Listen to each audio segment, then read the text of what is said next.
everybody, and welcome to Xavia Fox Talks No Holds Barred Relationship Talk. And today we have a special treat for you. We have a special guest joining us, Mr. Lotario Jointer, the author of Lotario's Love Notes. She's seen her mother treat the men that she has dated, if it's not if the father is not there, with a little of her friends, which is the biggest influence, I think. Her friends? Her friends, the biggest influence. Because they usually don't have someone in their life. Exactly. Right, so they want to tell her how So you think we learn how to treat our men from our friends? Some of them, and really they be pretty much jealous. You know, they're jealous because you whip somebody and they're not, so they're gonna try to tell you, well, girl, you sure that he got you that for what? Why? Because there's no. You know what? And to some degree, I do agree with that. But I asked that question because I've heard men say, they said on the men's panel one day that a girl learns how to treat a man from her father, teaching her different stuff. And that's exactly where my beliefs and things came from, was my dad had those talks with me about, you know, what men expect and just different. My dad talked to me about a lot of different stuff. What did he tell you that a man expects? What do you remember? I remember everything. Okay, so tell me. Well, I just cannot share that information. I'm gonna have to run. No. Tell me what your dad told you that a man expects. I'm gonna have to write a book because give me a few things that he said. I'll put it this way. This is such hot information. I just can't share it like that. I'll tell you what. Give me a couple of things that your dad gave you how to treat a man that you use today in your relationship. And I know it's not the shoes. Well, okay. Might be if you're keeping them on. yeah. Red. Well. Yeah. Okay. Well. We're gonna say well again. Me and my father are close, and we have very similar personalities. I get it from him. So he's like a no holds barred kind of person. So he just talks to me and just tells me. He just told me stuff. Right around 15, 16, when I was started dating, I was like, Daddy. Even today, like, can we not have this conversation? Because he would just ask me stuff, and sometimes I just tell him, and he laughs. It's like it's entertainment because he's 83 now. So that's a blessing to have your dad around. So yeah, but I mean, he told me things. Just two. I just want two that you make it light on them. Make it light. This is one. Give me one. Just one. Give us just one that you are actually using. Well, okay. In your relationship. I'll put it like this. I have more traditional values, and I am more of a woman that caters to her man. Okay. I'm a lot more submissive. Submit is not a bad word to me. So I am very conscious and aware of what pleases him, and it becomes part of who I am to do those things. Okay. It's not a chore. I don't see it as a chore. Right. Use that as a chore. And I never use sex as a weapon. It's like, if you don't do this, then you're not going to get this, or that we don't have that. And they should be taught this, because that's a horrible situation. Yes, it is. Yeah. So that's more than two, but those were very good ones. Yeah. I'm serious. I mean, do you cook? All the time. I love to cook. That's what I'm talking about. Lucky guy. I love to cook. Matter of fact, well, I can't tell that story, but yeah, I don't use the microwave. I actually use raw vegetables and cut it all up. Well, he's eating healthy. Oh, he definitely eats healthy. Is he eating healthy? No more McDonald's. That white bread. But I was just wondering if you guys thought that a girl learns how to treat a man from her father, because I've heard men say that, But I've only heard a few say that, and I know what my opinion of it is, because then I look at some of my friends, female friends or acquaintances or whatever, who didn't grow up with a father, who may have grown up in a single parent household that saw their mom have multiple relationships possibly, and those weren't positive, situations, and they have a whole different perspective on men, and how to treat a man. They're more, I would say they're more independent minded, whereas, they expect for the man not to do it. And I'm an only child, and I'm a daddy's girl, so my daddy was like my best friend. So I don't look at men as the enemy. I can't, because I grew up with my dad as my best friend. So I can't look at him as the enemy. Now, there are some that are just jerks. But you talking about your girlfriend? No. Well, you know what? I was just about to say, that goes for male and female. Yeah. There's some women that are jerks. Definitely. It's not just men that are jerks. Yeah, no way. And, from the inside, there's some women that go into relationships with men with some bogus reasons. Yeah. So manipulative, conniving type stuff, representing as one thing, but really you got to realize else. Everybody is not in the relationships for quote unquote love. You see, even though everybody wants to be loved, you want to be loved, I want to be loved, you want to be loved. However, your idea of love is different from mine. See, some people have the idea if he takes me shopping, he loves me. He loves me. It can't be doing it because I'm doing it because this is what I like to do, or want to do. Exactly. It's like you said, it's almost like a chore. Exactly. It's not about and if you do that, and that's why I also talk about it, and it was one of your questions that we kind of discussed. It's like, can you define love? And my answer to can you define love is absolutely no.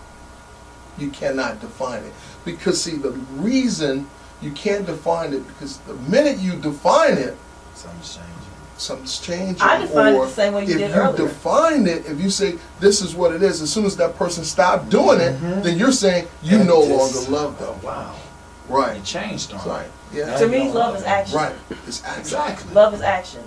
If there is a problem in the relationship that I'm causing, and you tell me XYZ is making me feel this way, my action, I need to act on that. Exactly. If I don't act on that, it's like being then at a job. How am I going to love? How am I showing you love? If your boss come to you and say, look, this needs to be moved over there, and you don't do it, you're fired. Exactly. Love is almost some warnings. You usually get 3 of them. Get some warnings. and right. What comes down, you've lost your job. Exactly. So you should expect it to be no other way, because that is a relationship. Exactly. It's just a professional one, and not a personal. And if you use your relationship with your woman or your man and use those same type of things that you want to do to keep that together, then that's what you do. You say, okay, I don't like, you having these wrinkles in your head when I don't know what you're mad about. Are you upset about something? Tell me. And then so I can fix it. And it goes back to that communication thing. If you don't have any, that's what I believe a relationship can only function, only to me, with nothing but communication. Open and honest communication. Honesty, communication, and respect. And good sex. And yes. And good sex. Gotta be compatible there. That's right. Gotta be Because if compatible. it ain't good, the communication ain't gonna be there. And that is a form of communication. What? And it is pretty effective when it's right. Serious? For real? Is this what I did? Come on. Right. No. That is some effective communication. Exactly. Because you don't want to go into a relationship, and it's like, that whole thing about when you get married and neither one of you do nothing. You're going to abstain from having sex before you get married. Then you get married, and that big moment is there. And what happens? Bombshell. What? Is this it? Right. And people 5 say days, we're annulment. People say, there are some people who will say, and this is a big debate too, especially in the religious community, about premarital sex as well as living together before marriage. And for me personally, Now I have my own relationship with God. You know, I believe I've been baptized and it says I'll be saved. That's right. So, therefore, my thought process is after my experiences in life, I'm not going to marry you if we haven't. Because I need to know.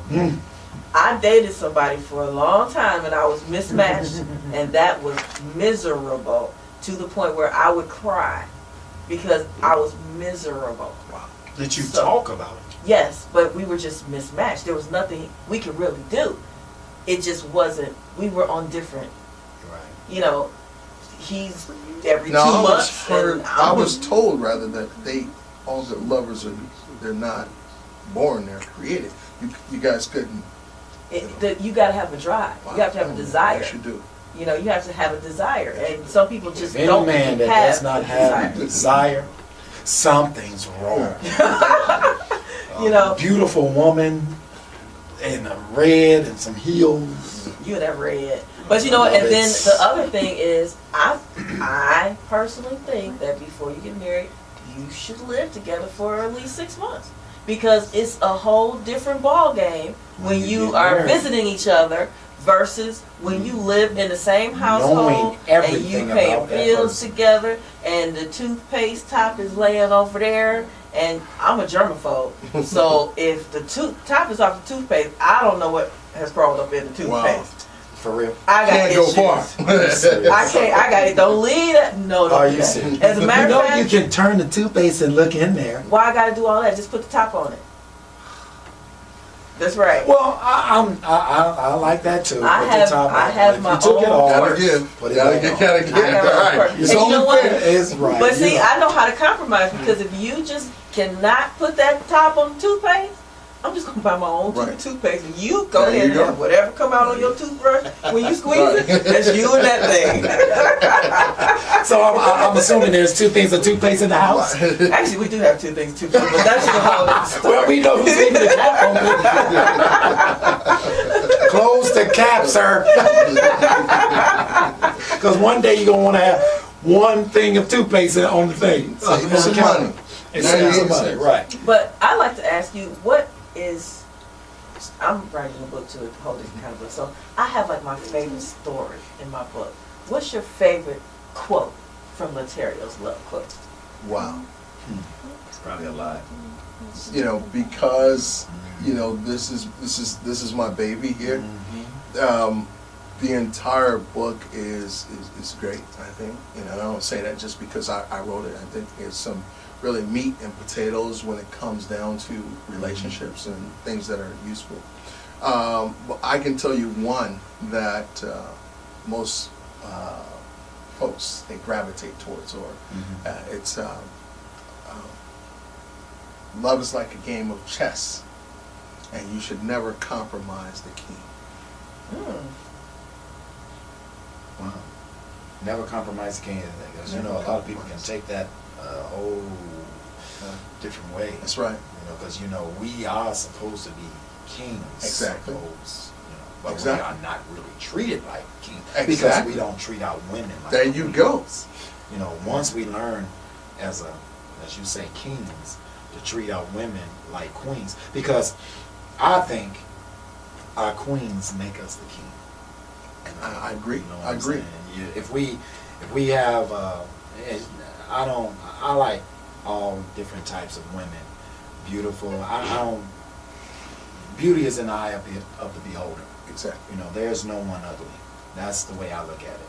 I don't shower ranks. I don't care what you say. Don't out there like that. You gonna throw a name? I'm not doing that. She's sorry. I'm not. But like I said, you know, if we treat Flavor Flav. Oh my God, I'm just having flashes. I'm sorry. Stop. I just believe that if we treat our women, you know, better than what we do, then we can become the kings that we're supposed to be. Because if we don't, then how can we? I say consider ourselves as real men, and that goes from treating our women good women, because there are some crazy ones out there, and the reason they're crazy is because of somebody made them. Exactly. Crazy. Some man made them crazy. I agree. taking care of our children. That right there is so important to me. You know, your kids is what comes and takes our place. So if we're not teaching them what they need to do, We're in bad shape. we're in trouble. You know what I'm saying? Yeah. So, and the values of a family.